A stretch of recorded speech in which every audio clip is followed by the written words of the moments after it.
Well, racist, you did it. Manipulated me. You got me to the point where I wanted to make a nice little Xmen 97 trailer reaction video, and nobody can have any fun anymore, all right? And yes, it's for a number of different reasons. One of those reasons being because of racism, right? You guys, you got us here. You got us on the bus. You drove us downtown. Can't have any fun anymore. So, I guess I'm going to start by giving the spoiler away immediately. Wokeism is not a thing. Things being woke is a response to racism. You brought us here in the first place. Pandering is a response to the positivity that inclusion inspires in people, which is why it's the status quo, which is why people watch these movies, which is why people get all fucking girl power, and why they get all whatever you guys believe. You caused it. You made the bed. I guess the question that I'm hoping to address, that I guess people need answered, is Xmen woke? Did they make the X-Men gay? I mean, put a list here of all the LGBTQ friendly X-Men. It's spoiler. It's all of them. It's all of them. Their entire philosophy is that they accept each other into the group regardless of gender, race, or any of that stuff. And there have been several characters who have changed all of that, who have rewritten to have different ancestors, or be from a different planet, or have a disability, or be representative of some kind of marginalized group. And they're all welcome on the land of Krakoa. Even the bad guys. Even the bad guys. Unless they do something bad on the island, they're good. So I guess if you're asking if the X-Men are inclusive, then the answer is yes, because they're a literal allegory for racism in the 60s, and it's a little hard not to be able to associate them with some of the stuff that's going on today, because there's still people out there who are arguing that inclusion is racism against white people. I mean, that's a bullshit take, just by the way, okay? So are the X-Men woke? Yeah, probably. Sure. But I mean, most comic books, all right, were inspired by the writings of people who led quiet lives, who probably didn't have the best social skills, who had to come together through creative artistry and masterful writing in order to associate with a social group. And that was how they found their niche. And they made comics that reflected that journey.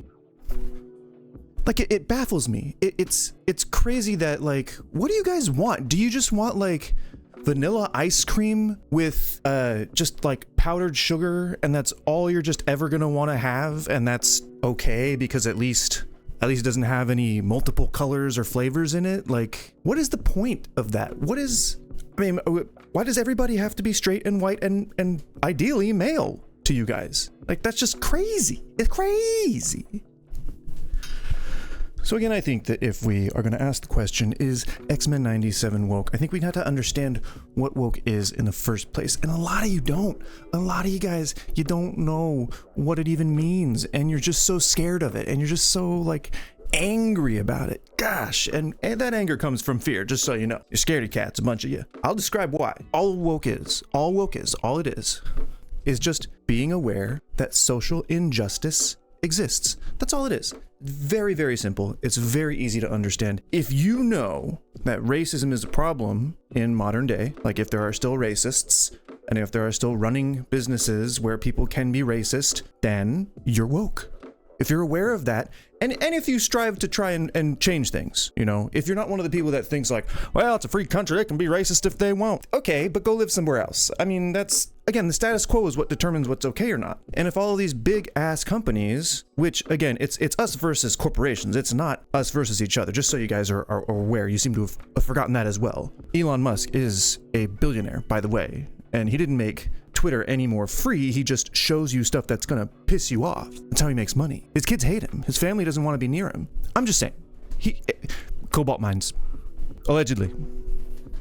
But also look into his dad's diamond mines, allegedly. Anyway, the point is, the reason why companies like Disney do progressive things in a pandering way, I'll be the first person to admit, that girl power stuff, MCU, yes, total pandering. Again, we wouldn't be here if it wasn't for racism or sexism or marginalization of anybody. But you guys seem to forget that the reason why companies capitalize on this is not because there's some conspiracy to indoctrinate the world, the children of the country or whatever. It's because these policies are popular. These opinions are what people want to see. The MCU is what helped them make billions of dollars. And it ain't gonna end anytime soon. If anything, the more angry you get, the more they're gonna do it. Because not only now, in the age of TikTok, does hating things seem like the discourse that we've all sort of adopted, but now it's lucrative. Now companies can do it. Now they make money off of conflict, off of the arguments that show that engagement. So in this no publicity is bad publicity kind of society, that's proof positive right there of that philosophy. That's bad. In case I'm unclear here, that's bad. Racism is bad. I also have not taken one breath. Man, if any of y'all take ADHD medication, it does have the side effect of perking you up. Like physically, you don't really feel it like in the brain. Like I don't feel hyper right now, but my heart is just going a mile a minute, and it makes you like not get enough oxygen. I know it sounds weird, but it's just, I have to deal with that. I have to stop every couple of sentences making sure that I'm making myself breathe enough to not want to pass out. Anyway, I know I keep asking this, but I really want to hammer it in. Is Xmen 97 woke? Well, maybe I'll change my answer. The answer is yes. I think I already said that before, but we'll pretend like I didn't, and now that I'm changing my answer because I have new information, because I'm evolving as a human being, and that's what we do. Anyway, the answer is yes. Because it, like it did, back in 97, part of the namesake of the series itself, they did talk about social issues. I believe they handled bullying. It's been a while. I haven't watched it in a while, so I think they handled like the problem with AI and cloning technology, and maybe they got a little lofty. I'm not sure, but the point is, X-Men have always been a repository for sort of social issues, and that was the team at Marvel that did all that. That they were designed to be the team that is like persecuted, and no, Christians, you are not being persecuted. You account for 60% of the population of this country, and religion's a part of the reason why we're in this mess in the first place. So y'all might want to just take a lap, go talk to God or something. So in order to understand why this sort of phenomena is so prevalent now, people, seemingly increasing amounts of people, are just calling things woke and calling things racist against whites and all that kind of stuff. And it's so weird. It's such a Twilight Zone world that we live in. But now I gotta do the thing that I swore I would not do, except for maybe only a handful of videos. Okay, admittedly, probably I'm gonna get pissed off at some point. Plus politics season is coming up, so it's just gonna happen. I'm gonna very briefly, before I get into the fun stuff, just have a quick mention of how we got here and how we can get out of this situation. Okay, very simple. We're gonna go to school for just a moment. I'm not gonna have any fancy visuals to show you. It's just pure information, all right? Maybe I'll throw some text on the screen. I don't know. First, in order to understand which side of this argument you're on, you need to ask yourself a few questions. First, am I gonna be honest about this? A lot of people are just plain not honest when they take a stance about something. Now, I would never accuse somebody of something that I wasn't very certain that they're doing, but let's think about the insecurities that we have when we're growing up and when we are trying to form a life for ourselves and we're thinking about becoming parents or a significant other or whatever, but professional goals, yada yada. We enter a lot of situations in pursuing those goals that kind of put us in positions to compete with other people and to be judged, okay? And that exists in most institutions, right? You have a manager who's going to judge your performance. You have social groups where you need to either collaborate in team environments. It's very present at work, and I think a lot of people who are typically like blue-collar union workers, collaborative workers, can attest to that. It is almost a high school-esque environment socially. There are cliques, there are people who like working together, there are people who, talk about the other guy behind their back. It really is very similar to that environment. Now, the point of all this is that we as humans want to be accepted by other human beings. We have a need, and I know so many misanthropes out there would probably say that I'm full of shit, and I was one of you once. But then I went to therapy, and I started learning more about myself, and now I'm hopefully evolving. I don't know. We'll see. The point of this is that people want to be accepted by whatever social group they think is popular or in vogue at the time. For Christians, it would be other Christians. For, Latinos, it would probably be other Latinos. I don't know, people, same members of the social or cultural group that they identify with. People are tribal and they want to be accepted, so it just makes sense, right? Now, what this also results in is the two aspects of why I'm even saying any of this, right? Fear and insecurity. So when a person is a member of a social group, they can look at other members of the social group and start comparing themselves, especially if maybe in their home life or in their family life or in other aspects, they're not necessarily the best at what they do, or at least don't believe themselves to be. So when they stack themselves up against other people and find that they lack some of the similar qualities, or at least to their perception, they might start to feel bad about themselves, and they might start to feel either jealous or resentful, or like they want to try and change themselves to fit what they believe the other people think is cool, right? So that's both fear and insecurity. Increase those groups to large populations. Like, let's say, for instance, we'll use racism as an argument here. So if you grew up in a racist household, and I don't mean actively hating other groups of people. I mean, in a household where ignorance was the name of the game, where I don't necessarily agree with whatever these people are up to, but I agree with their right to do it. Freedom. I don't necessarily agree with their lifestyle, don't hate the sinner, hate the sin, that kind of thing. That's why we're going to get into religion in a second. But imagine that a very large group, let's say, a state is collectively against racism. They don't like it, they don't want it, and they make laws against it, as is their right to do as a people. And say that person that grew up in that racist household, ignorant, but racist, right? They move into a house in that municipality, in that state where people have outlawed racism, and they go to a grocery store and they see people of all different shapes and sizes and colors and varieties and everything shopping for vegetables. And to them, it's crazy and it's weird and it's not something that they're used to, or they would be scared. And when we're scared, we don't feel safe, right? What is fear? Fear, God, we're getting philosophical here, but fear is our most primordial emotion. It is what taught us to stay away from the fire. It is that's pain as well, I guess. Fire's hot. Either way, fear is old. It is one of our oldest emotions, and it's one of our most important. And we don't necessarily look at it the way that we should. We look at fear in today's society, speaking as a cisgender white man, we men look at fear as weakness. Even I'm sure a lot of women believe that fear equals weakness, when really it doesn't. It equals a heightened awareness of the situation that you're in, and that can sometimes cause more fear. Do you see how these ideas, the ignorance that we sometimes have, is not hateful or stupid or weak.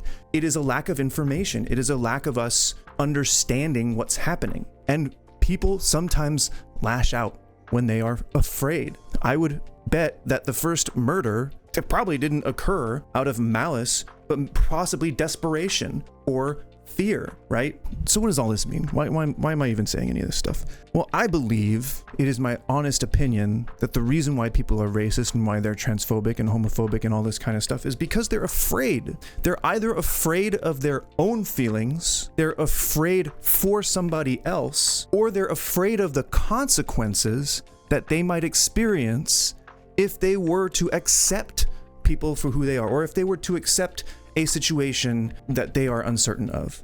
That's why people are that way, is because they're uncertain. They don't want to be judged. They're uncomfortable with maybe their own identity. That's it. Scared and insecure. That being said, let's get into religion. I think it's no secret. This video probably solidifies that I'm a bit agnostic about religion, bordering on believing there is no God. You know, I'm a big gotta see it to believe it kind of guy. But for those who are religious, I think you might agree with me if I was to say that you are raised from a very little baby, you are raised to believe that Earth is in conflict, that there is a battle happening between divine forces, good and evil, right? Well, let me tell you that duality has not been around as long as human beings, if you are not a biblical literalist. I did that in one take. Again, where does the idea of faith come from, believing in what you can't see? It's a kind of a counteraction. It's kind of a controversion to the idea of fear, right? The fear is what makes us strong. It's what keeps us running away from the threats and, out of dangerous situations. But faith, being trusting in something that you can't necessarily prove. I don't know the exact definition, but I know that that's right along the lines there. You're spitting in the face of fear. You're trying to take that fear away. You're trying to eliminate that fear, right? But the problem is slavery is okay in the Bible. Uh-oh. I don't remember where I was going with that exactly. When you are raised religious, you are taught to combat evil. You're taught to both spread the gospel and you're taught to preach against Satan or fight against Satan or engage in the holy war, whatever you want to call it. Honestly, it's all the same thing. So it's easy to see changes to the status quo, right? Things that you don't recognize as evil, especially if someone comes along and says, hey, I know you don't know much about that thing, but it's evil. Or if you see something on TV, right? Maybe Fox News or OAN that says, hey, you may not know a lot about this. Did you know this breaking news story? This thing is evil. News at 11. Right. So religion can radicalize, as I was babbling earlier, as I was trying to figure out what I was trying to say here. That's what I get for riffing. Don't riff. Write at least some bullet points when you're trying to remember what you're talking about. It's a lesson from Goose. Bop. Okay, so I know that I actually did write down a little bit more about the inclusion and the wokeness and stuff like that, but I did just want to put this at the beginning of everything, just because it's like very frustrating to me to constantly just see all of the, oh, they made this gay, oh, they made this woke, oh, they made this, whatever, and it's to get clicks mostly. Like, I mean, that's why I'm titling the video what I'm going to, but I mean, maybe we shouldn't be doing that. Maybe we shouldn't be promoting that kind of engagement. Maybe we should be promoting information and informative content and not exaggerating or misinforming or trying to spread an agenda or something like that. Which also brings up another point that I did not mention yet, is that when you see a claim that a person makes, either in a YouTube video, in a commercial, online, Facebook, whatever platform you subscribe to, you really gotta ask yourself if they're pushing something. Are they pushing an agenda? Are they trying to sell you something? Are they selling a product?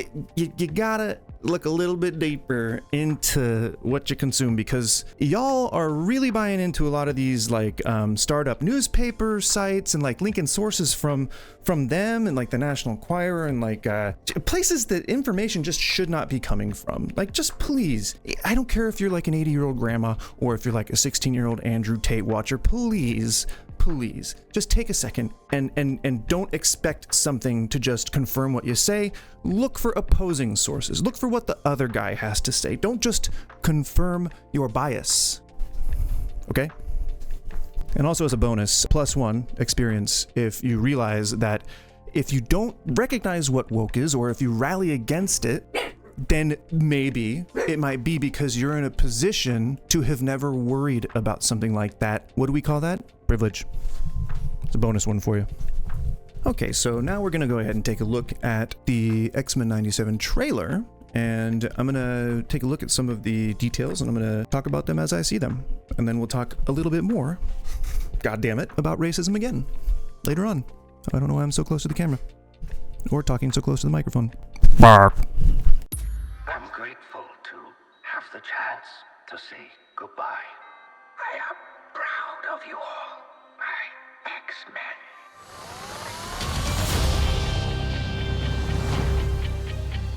I gotta be really honest right now and say I do not remember the end of the series. I know that there was some stuff with Sinister. I know that there was some stuff with cloning and Moira and all that kind of stuff, and I don't remember Charles dying. That's something I feel like I should have remembered, but what is happening? Something's going on with the lights. What is happening? Anyway, yeah, so I do plan to rewatch the series, but I don't remember any of that stuff. However, we have to stay vigilant. Did you catch that? No. So it seems like they're going to do some pretty amazing as hell storylines here. Peter Parker being a mutant is a thing from the comics. He was recently actually associated with mutants in the Fall of X, or I believe the Fall of the House of X storyline. A Sentinel detects a mutagen within Peter Parker, and I think it's just because he's a mutate, and that's all that is. He's always been something called a mutate. The chief difference being that if you gain your powers through other means or after puberty, then you're not a mutant. And if you're born with powers and develop them during puberty, then you are a mutant. Everything else is a mutate. This could be indicating that we might enter the phase of the Fall of the House of X where the Stark Sentinels or some kind of more powerful variation of Sentinels show up and ruin a lot of the fun that's going on. And this could all just be an element from maybe the Fall of X storyline, which is reinforced by the mention here of the Hellfire Gala on the other section of the page. That storyline is part of the modern, of course, X-Men run and is one of my personal favorites. This is probably the overall setting for the mutant fashion show mentioned on the front page, but the two could be unrelated. Maybe just a funny detail, who knows. Another funny detail, by the way, is that the article on the Hellfire Gala was written by Eddie Block, with photos by Peter Parker. The professor entrusted us with his dream.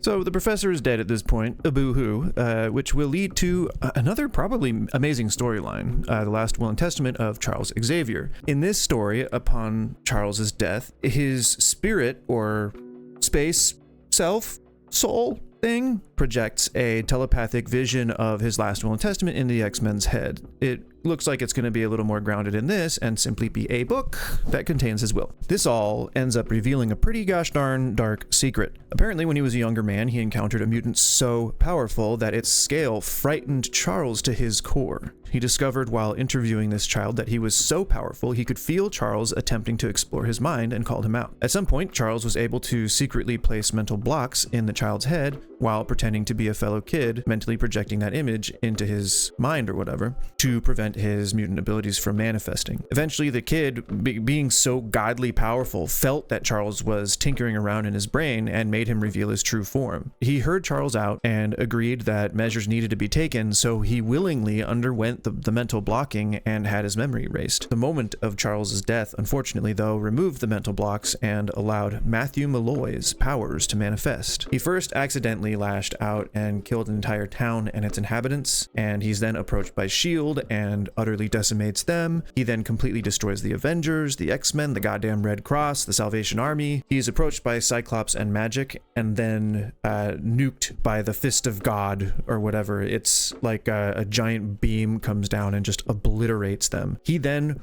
re-fucking constitutes himself from atoms, asking the soldiers in like a shaky but creepy voice, like, "Did you just try to kill me?" So good. It's very good. The ending is a little sudden and it sucks, but we'll leave it there at the coolness. Another detail I found kind of weird is that the symbols on these guys' shoulders are the United Nations symbols. So it seems if they're going to be approaching the modern storyline, we might have some form of the existing branches of Hydra and, I don't know, the Serpent Society, the AIM, all those different criminal organizations might come together and form some prototype of Orcus, which is the culmination of sort of all of those guys. That is, their formation is what actually led to the Hellfire Gala event, in which a lot of the central X-Men, including the brand new team, dies like instantly. It's just a little weird that it's the UN symbol. Like, I think perhaps the globe is like trying to get together to rally against the mutants, which might force them onto Krakoa. Like we might get Krakoa in this, honestly. It'd be pretty cool. We got Shredder appealing to the UN. I think he's probably there to make sure that InGen doesn't clone the dinosaurs and release them onto that island so that they can hop aboard a shuttle to LA and wreak havoc. There's a lot of references there. Just wanted to say Shredder. Carry on. I feel like if anything, the anti-woke crowd should be upset at this gaudy-ass wife beater Gambit's wearing. His gloves are just so stupid. I'm kidding. His uniform's really cool. Maybe I'm just jealous, but yeah. I mean, guys, like this is like from the Paris fashion show. Okay, so if you want to rally against something, rally against that. But it still looks cool to me. We get this done by working together as a team. Jeez, bub. Keep buzzing in my ear. Wolverine's voice actor is not sounding so young anymore. He's definitely getting on in years. He's sounding a little rough. But then again, so is Wolverine. So, I mean, it sounded, if you listen to, I'm just starting new sentences all the time. If you listen to his voice in the original X-Men 97, it really sounds like he's trying to like squeeze out a log. So this is probably more his normal speaking voice at this point, which is probably a lot less straining on him. That's probably how he got to where he is these days. He might have laryngitis at this point. I don't know. But before it sounded like, "Hey, what are you trying to say, Bob?" You know, it was bad. I mean, not bad, but no, I actually didn't like his voice back then. I always hated his voice. It sounded like nails on a chalkboard to me. Moving on.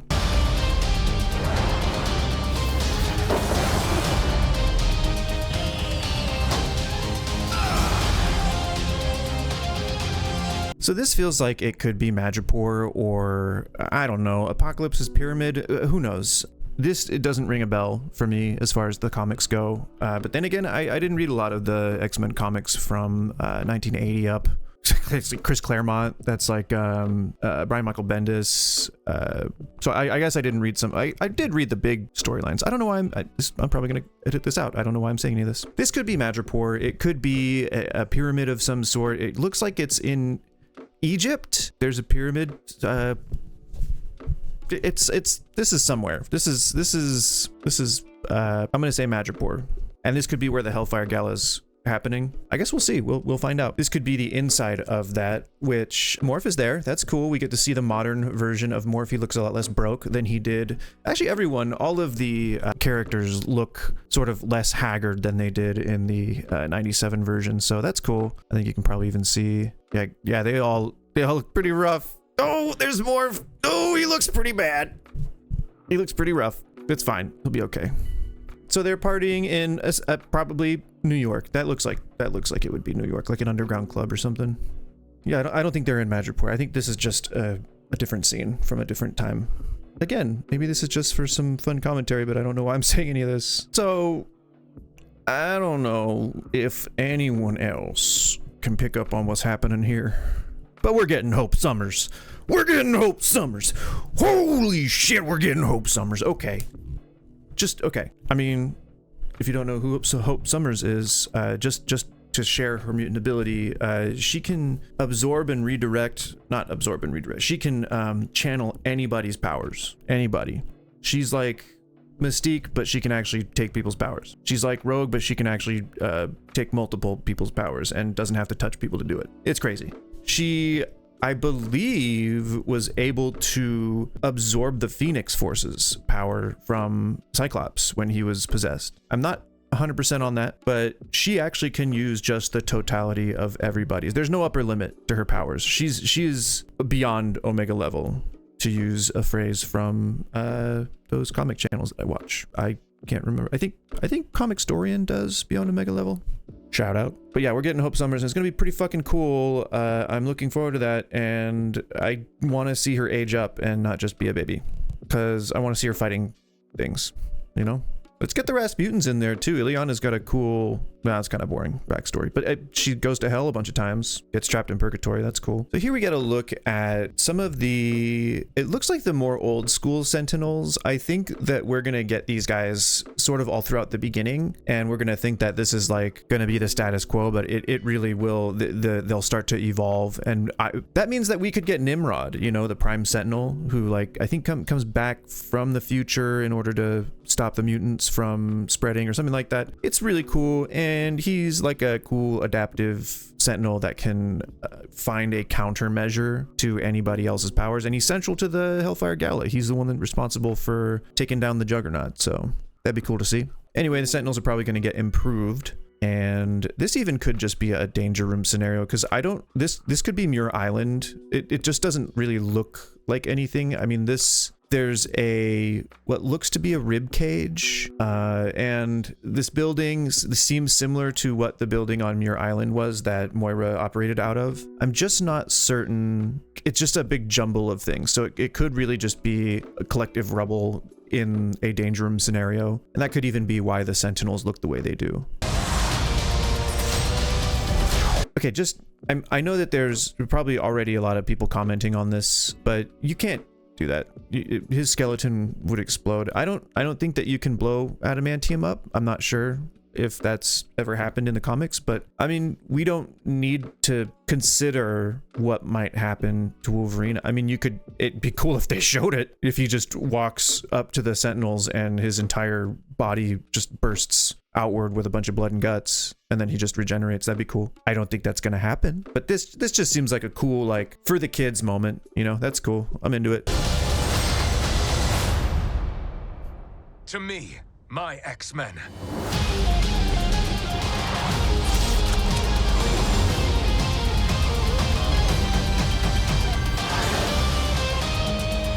So Cyclops taking the lead of the team could be a hint that we might end up getting the Phoenix Xmen, Phoenix 5, I think it is, or at the very least, Cyclops could be getting too big for his britches, you know? That might be part of that, either the Fall of X storyline or Schism. This could result in Charles coming back and possibly the Hellfire Gala as a cliffhanger at the end of the season. Perhaps. It's a possibility.